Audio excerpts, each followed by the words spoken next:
AC বাসের পেইন্টে non AC বাসের বডির কাজ করলো এভারব্রাইট মোটরস। হ্যালো ভিউয়ার্স, আসসালামু আলাইকুম। আজ এই নতুন ভিডিওতে আপনাদের সাথে শেয়ার করব এস লাইনের জন্য এভারব্রাইট মোটরসে নির্মাণ করা এক ইউনিট নন এসি বাস সম্পর্কে। সম্পূর্ণ ভিডিও জুড়ে আমি আপনাদের সাথে রয়েছি শামীম আলম। এভারব্রাইট মোটরস সম্প্রতিকালে নির্মাণ করেছে এক ইউনিট নন এসি বাস।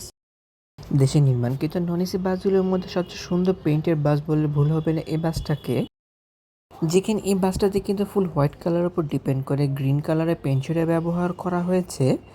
বাসগুলো ফ্রন্টে কিন্তু এলইডি এবং মার্কোপোলো মডেলের হেডলাইটসের ব্যবহার করা হয়েছে। তাছাড়া সামনে আসে ভেন্টিলেটরটাকে এত বড় করে নির্মাণ করা হয়েছে, যেখানে আমি মনে করি যে ইঞ্জিন অনেকটা সাফোকেশন থেকে দূরে থাকবে। এই বাসের সবচেয়ে সুন্দর দিক হলো এই বাসটা পেন্ট স্কিনটা সেমি ক্যাপসুল বডির আদলে এই বাসটা বডি নির্মাণ করা হয়েছে, যেখানে কিন্তু হোয়াইট কালারের উপর ডিপেন্ড করে গ্রিন এবং ব্ল্যাক কালারের কিছু পেন্ট শেডের ব্যবহার করা হয়েছে।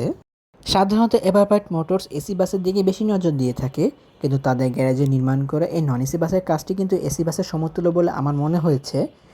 যেখানে এসি বাসের যে পেন্টগুলো ব্যবহার করা হয়ে থাকে সেম একই রকমের পেন্ট থেকে শুরু করে এসি বাসের ক্ষেত্রে যেসব ধরনের হেডলাইট টেললাইট বারলাইটের ব্যবহার করা হয়, সেম একই ধরনের হেডলাইট টেললাইট বারলাইটের ব্যবহার করা হয়েছে এই বাসটির উপরও।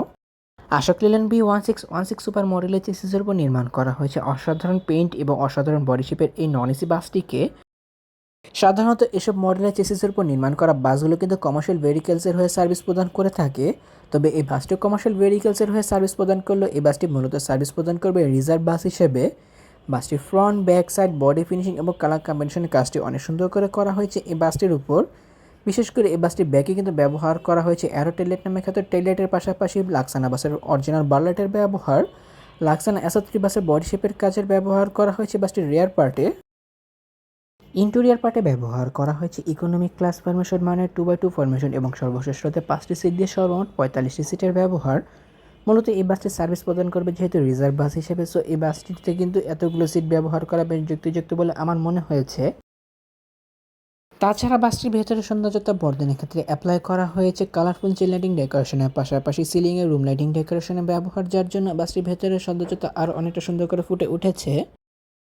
সিটগুলো সম্পর্কে বলতে গেলে সিটগুলো বেশ বড় এবং আরামদায়ক। প্রতিটি সিটের সাথে কিন্তু ব্যবহার করা হয়েছে কাপড়ের ব্যবহার, যেখানে আমি নন এসি বাসের ক্ষেত্রে কিন্তু কাপড়ের সিটগুলোকে বেশি প্রেফার করে থাকি, যে সিটগুলো কিন্তু যাত্রীদেরকে বেশ কমফোর্টেবল একটা জার্নি উপহার করতে পারে। তাছাড়া প্রতিটি সিটের সাথে কিন্তু ব্যবহার করা হয়েছে হিউজ পরিমাণ লেগ স্পেসের ব্যবহার। প্রতিটি সিটের সাথে ব্যবহার করা হয়েছে সিট ফোল্ড আনফোল্ড সিস্টেম চাবির ব্যবহার। তাছাড়া যখন গাড়ি ভিডিও করছিলাম তখন কিন্তু গাড়িতে কোনো প্রকার সিটের গদি বসানো হয়নি। প্রতিটি সিটের মাথার উপর রিডিং লাইট এবং এসি কন্ট্রোলারের ব্যবহার করা হয়েছে। মূলত নন এসি এই বাসগুলোতে এসি কন্ট্রোলার ব্যবহার করা হয় সৌন্দর্যতা বর্ধনের জন্য।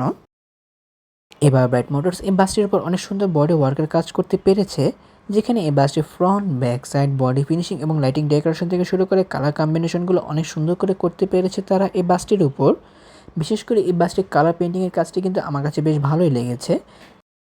বাসটির ফ্রন্টের অংশের কাজগুলো কিন্তু দেশের অন্য সব এসি নন এসি বাসগুলোর তুলনায় বেশ সুন্দর করে করা হয়েছে।